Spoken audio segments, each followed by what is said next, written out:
www.youtube.com/TAPKAC.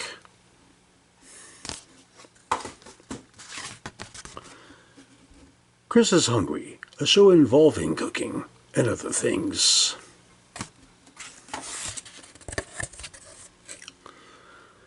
Episode 17, second portion of 2, Chili or Chili Mac.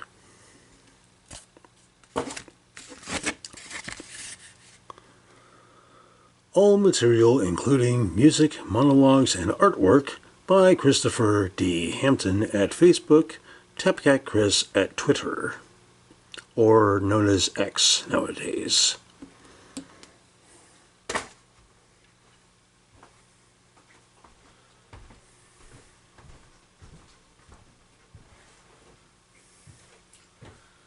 Hello folks, and welcome to the second portion of this Chili/Chili Mac episode. And just a little recap, we started with 2 tins of, or tin cans of diced tomatoes, slightly drained, and 2 cans of red kidney beans, also drained, and 2 cans of green chilies. And also, let's see, we, 1 pound of ground beef that was all fried up and drained of all the grease and mucky muck, and threw it all in. And just to spice it up, we had 3 teaspoons of chili powder, 1 teaspoon of black pepper, 1 teaspoon of ground cumin, 1 teaspoon of oregano, and half a teaspoon of garlic powder. So, that was good enough just by itself.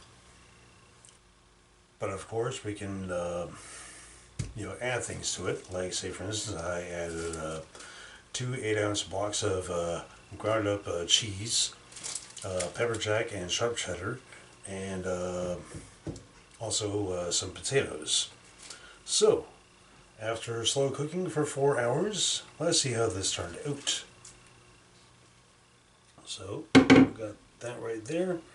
And yeah, let's stir this thing up a bit. And we have a special spoon right here to give this yet another mix.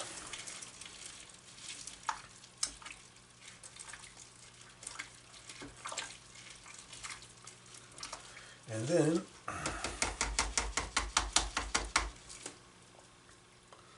we'll put that right here. Stay. And we'll put this into the big green pot for mixing. This is how you go from chili to chili mac.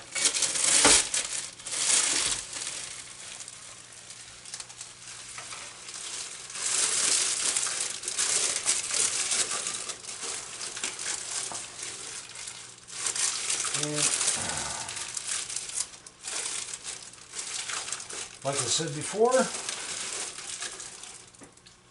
the macaroni, which is freshly boiled and freshly drained, this is just something to fluff it up to make it last longer and even give it some more texture. So there you go. And let's get you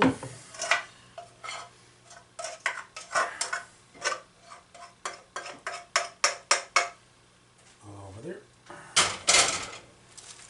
And you get to stir, stir, stir, stir, stir, stir, stir, stir. Hello, Star Wars Holiday Special.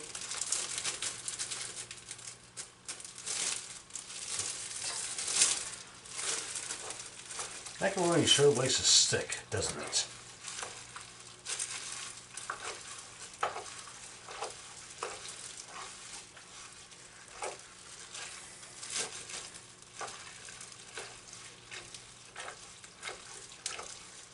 So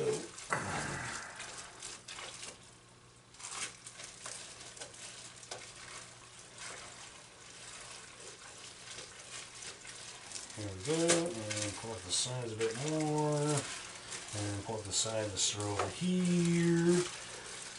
And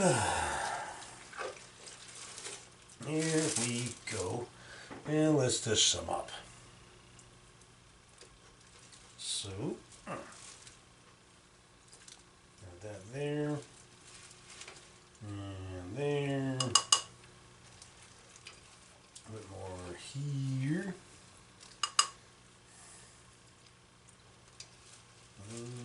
Yeah. There we go. And let's get a good shot of this.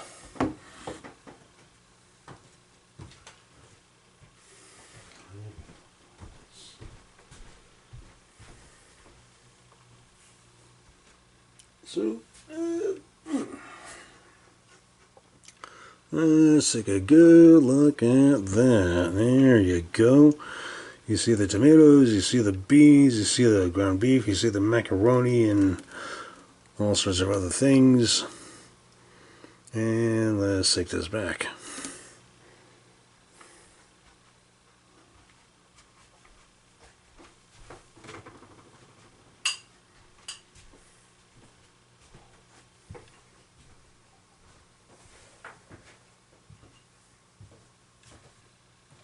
And let's try some, of course.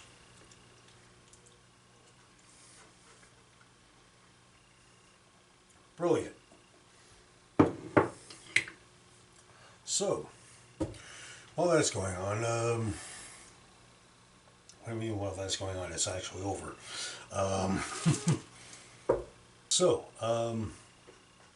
That being done, let me tell you something. Here's a funny idea I had once. On Fridays, I would like to get my weekend feasts. I would like to, go get myself a sub sandwich, or a giant, one about this long, and possibly, or maybe burgers and fries, or chips for those who speak English, or hot dogs and burgers and those chips, or possibly some, Mexican themed food, like say for instance Taco Bell, and or maybe even some Chinese, or something that's Asian based. And I used to wonder, it's like, why go from this place to this place to this place to this place to this place? So I could have load up all these things, for the weekend. Why can't I just go to one place, like say for instance a Target or a Walmart or a Costco or a Sam's Club, and I'm thinking, something like this needs to be made so everybody could get everything in just one fell swoop. And so I'm getting this idea, and I'm thinking, hey, wait a minute, wow, this could be, my big mark, and never mind all the writing, or never mind the music, never mind the, everything I've done, every job I've ever worked at. Maybe this could be my big addition. Maybe this could be when I go on and, when I, pass on, and, this will be my, I was here. I brought the get everything in one fell swoop thing for food. And the other side of my brain kind of, we already have that, you dumb, stupid bollocks. It's called the food court at the mall. You go to the mall, you have, and especially the food court, you have this place, that place, the other place, the fourth place. You have pizza, you got Chinese, you got yeah. Yeah, stupid me. Now, speaking of places to eat, I hear a lot of people talking about it, saying, oh, well, we had Mediterranean food, or we went to a Mediterranean restaurant. Now, the Mediterranean Sea, there's the entire northern coast of Africa. There's the eastern portion where the Abrahamic religions spawned and were mostly spread, and then there's also Turkey, and there's Greece, and there's almost all of Italy, a good 90%, and Sicily and Elba and Corsica, and there's the eastern coast of Spain and a portion of France. So what part of the Mediterranean do people mean when they say, oh, we had Mediterranean food? You know, basically anybody who's, you know, ordered pizza during the Super Bowl has had Mediterranean food. So, and, you know, it's just one of those silly terms that I just don't get it. Because, you know, especially with a wide arrangement of what part of the Mediterranean.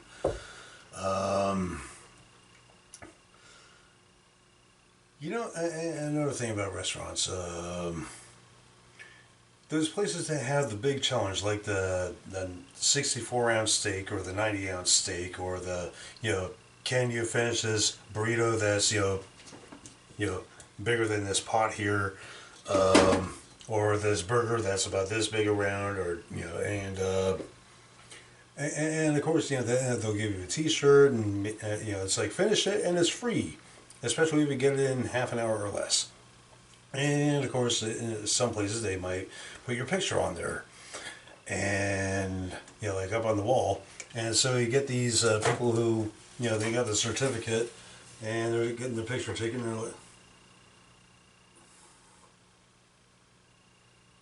like, trying to make a smile.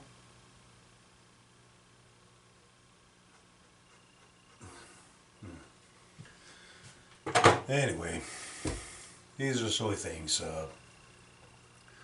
Let me tell you a story about. So, why is the keyboard called Jasmine? Well, to make sure that nobody says, "Hey, you didn't get our permission to use our logo and, you know, name our product on your show," so, you know, and blah blah blah blah blah blah blah bollocks. So I named this after the song that I first played on it. Once upon a time, back in 1987, I came up with this thing on the piano that was going to be a love song.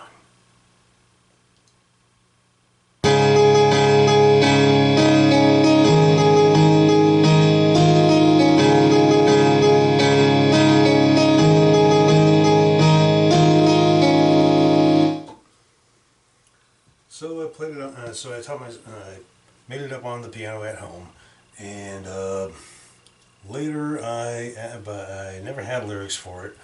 I had the idea, but then I moved to Hollywood, and there was a friend of mine, and there was a sister of hers, and her name was Jasmine, and you know, I took a liking to her, and, well, there's a whole bunch of things. Well, anyway, that whole thing's over, and after moving back to the Bay Area after leaving Hollywood, I finally came up with lyrics. And I recorded a different version on a different keyboard, and I actually made it, and listening to it, lyrics, no. This is the kind of, it would make Bette Midler and Celine Dion and Whitney Houston and anybody who's ever sang one of those nice love songs. It would make them puke. So I kept it as an instrumental, but still, because there's one person who, you know, her name was Jasmine, and so, you know, because she was the reason why I came up with lyrics in the first place, and then decided to not have those lyrics, I decided to keep the name. And then, 1995. I'm in this place called Circuit City, which is now defunct. It's another store where they have a whole bunch of things under one roof. And like electronics and washers and dryers and VCRs and TVs and CDs and DVDs weren't a thing yet, but they were starting to just before they fizzled out, before the store fizzled out. And I come across this brand keyboard, and I played Jasmine on it for the first time, and it sounded like this.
and so I liked it. So I subsequently bought it. Anyway, hope you're all doing well, and I'll see you some other time. Bye-bye.